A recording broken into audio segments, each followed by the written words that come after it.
जय हिंद दोस्तों, स्वागत है आपका अपने चैनल में। दोस्तों छोटी सी वीडियो है, आप बिल्कुल देखिएगा। और बड़ा आजकल सुर्खियों में है, ठीक है ना। पश्चिम बंगाल में के पूरे राजनीति में उथल पुथल मचा के रखा है। नाम है नारदा केस। आप भी समझना चाहेंगे कि आखिर नारदा केस है क्या। इस वीडियो के लास्ट में मैं आपसे एक क्वेश्चन पूछूंगा इसी केस से संबंधित, ठीक है। बिल्कुल आप जवाब दीजिएगा, ठीक है ना। उससे क्या होता है कि आप मतलब हमें समझ पाते हैं कि आप वीडियो पूरा देख रहे हैं और आपके पास कितना नॉलेज है। खैर हम पॉइंट पे चलते हैं। आपको पता होगा कि कल सीबीआई ने, सेंट्रल ब्यूरो ऑफ इन्वेस्टिगेशन ने कल की घटना है कि पश्चिम बंगाल में 4 नेताओं को अरेस्ट कर लिया है। 4 नेताओं में आप देखेंगे कि जिसमें एक फिरहाद हकीम है जो कि कैबिनेट मिनिस्टर है टीएमसी में, और एक सुब्रता मुखर्जी हैं, ये भी टीएमसी में कैबिनेट मिनिस्टर हैं। एक मदन मित्रा हैं जो कि टीएमसी से विधायक हैं, और एक सोवन चटर्जी हैं जो कि पहले के भाजपा नेता रह चुके हैं। इन 4 लोगों को सीबीआई ने अरेस्ट कर लिया है। और आप देखेंगे कि जब सीबीआई ने इन 4 लोगों को अरेस्ट कर लिया तो पश्चिम बंगाल की जो मुख्यमंत्री थी वो सीबीआई दफ्तर पहुंची अपने समर्थकों के साथ, और इन्होंने इस बात का विरोध किया। इन्होंने कहा कि हमें भी अरेस्ट करो, ठीक है। और उन्होंने सीबीआई पर ब्लेम लगाया कि आप बिना हमारी आज्ञा के, यानी राज्य सरकार की आज्ञा के हमारे लोगों को कैसे अरेस्ट कर सकते हैं। तो एक चीज मैं क्लियर कर दूं कि जो सीबीआई होता है ना, वो सेंट्रल गवर्नमेंट के अंतर्गत आता है, यानी कि वो सेंट्रल गवर्नमेंट की एक रखेल प्रकार का होता है। जैसे सेंट्रल गवर्नमेंट बोले कि तुम उठ जाओ तो उठ जाएगा, बैठ जाओगे तो बैठ जाएगा, इसको मार दो उसको मार देगा। तो सीबीआई जब भी आता है ना, सीबीआई जो टीम है ये सेंट्रल गवर्नमेंट के अंतर्गत आता है। उसमें राज्य सरकार की कोई चलने वाली नहीं है। वो जो सेंट्रल गवर्नमेंट बोलेगा तो वही करेगा। तो यहां पर ये फैक्ट्स मतलब निरस्त हो जाता है कि पश्चिम बंगाल के मुख्यमंत्री ने जो शर्त लगाया था कि आप कैसे कर सकते हैं, क्योंकि सीबीआई सेंट्रल गवर्नमेंट के अंतर्गत आती है। अब बात यह है कि किस केस में इनको कवर किया गया है या उठाया गया है, क्या मैटर है, नारदा केस है क्या। तो छोटी सी कहानी मैं आपको बताना चाहूंगा।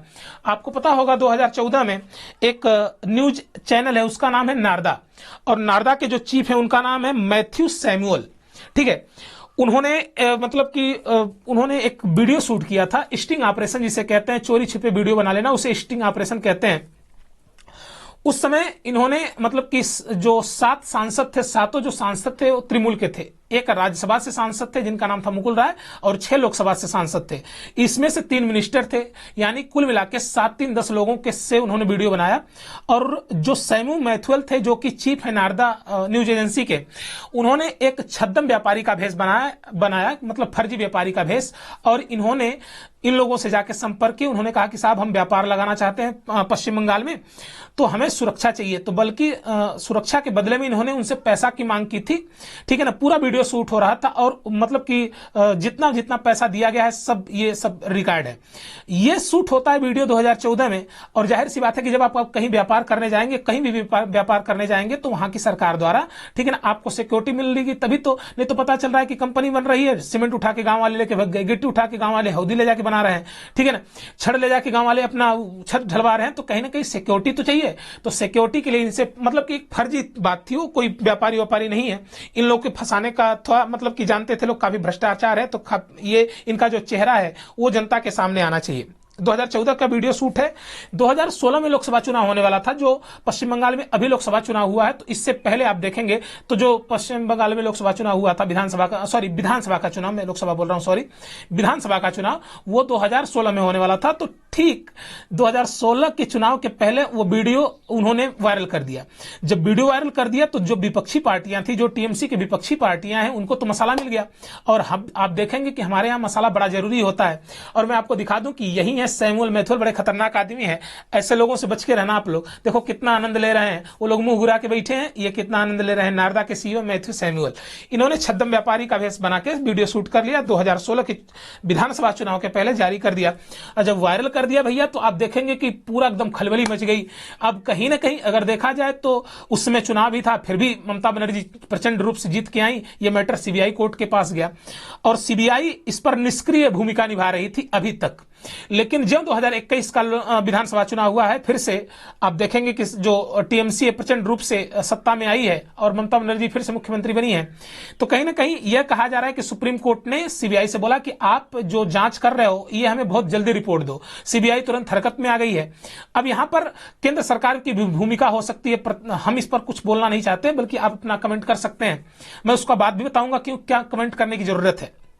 अब देखो, अब कहीं ना कहीं जब सीबीआई से सुप्रीम कोर्ट ने बोला कि उससे उसका जो आप जांच कर रहे हो, ठीक है ना, नारदा केस की, तो उसका तुरंत हमें डिसीजन चाहिए कि आप कहां तक पहुंचे, कहां तक नहीं पहुंचे। सीबीआई तुरंत हरकत में आ गई। तो आप देखेंगे कि 4 लोग जो मुख्य थे, जिनको पैसा लेते हुए देखा गया है, मतलब कि देखो थे तो 7 लोग, लेकिन उनमें से कुछ लोगों को पैसा, मतलब कुछ लोगों को यह कहा गया कि ये लोग शामिल थे, लेकिन ये 4 लोग प्रत्यक्ष रूप से पैसा हैंड ले रहे हैं, हैंड बाई हैंड।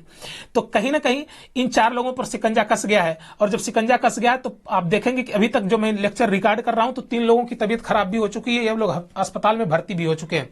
अब यहां पर थोड़ा सा एक और कहानी निकल के आ रही है कि जो मुकुल राय थे, वो पहले आपके राज्यसभा के सांसद थे टीएमसी से, तो उनका भी नाम था, लेकिन वर्तमान में उनका नाम नहीं है, क्योंकि वो भाजपा में शामिल हो गए हैं और भाजपा के विधायक भी चुने जा चुके हैं टीएमसी से। तो खैर बहुत बड़ी कंट्रोवर्सी है, ठीक है ना। आगे देखना है कि आखिर होता क्या है। ये लोग मुंह गिरा के बैठे हैं, ये बड़े खुश हैं, देख लीजिए आप, ठीक है। तो कहीं ना कहीं इनके साथ क्या होता, आगे की क्या कार्रवाई होती है, ये बड़ी देखने की बातें हैं। लेकिन फिर भी करंट अफेयर के रूप में प्रश्न पूछ सकता है कि नारदा घोटाला क्या था या नारदा केस क्या है, किस राज्य से संबंधित है, ठीक है ना। तो बिल्कुल याद रखना। अब यहाँ पर यह देखना है कि क्या ये जो भी मिनिस्टर हैं या जो भी विधायक है, क्या इनकी सदस्यता रद्द की जा सकती है, ये बड़ी देखने की बात होगी, ठीक है ना। तो जैसा भी कोई अपडेट होगा तो मैं आपके सामने तुरंत रखूंगा, ठीक है। अब मेरा लास्ट क्वेश्चन ये है कि मैंने कहा कि सीबीआई ने इन लोगों को अरेस्ट किया है, तो पहला आप उत्तर दे दीजिएगा कमेंट की, वर्तमान में सीबीआई चीफ कौन है, सेंट्रल ब्यूरो ऑफ इन्वेस्टिगेशन के चीफ कौन है, ठीक है ना। बिल्कुल अगर आप जानते होंगे तो कमेंट में इसका उत्तर लिख दीजिएगा। तो आज के लिए इतना ही। जय हिंद, जय भारत।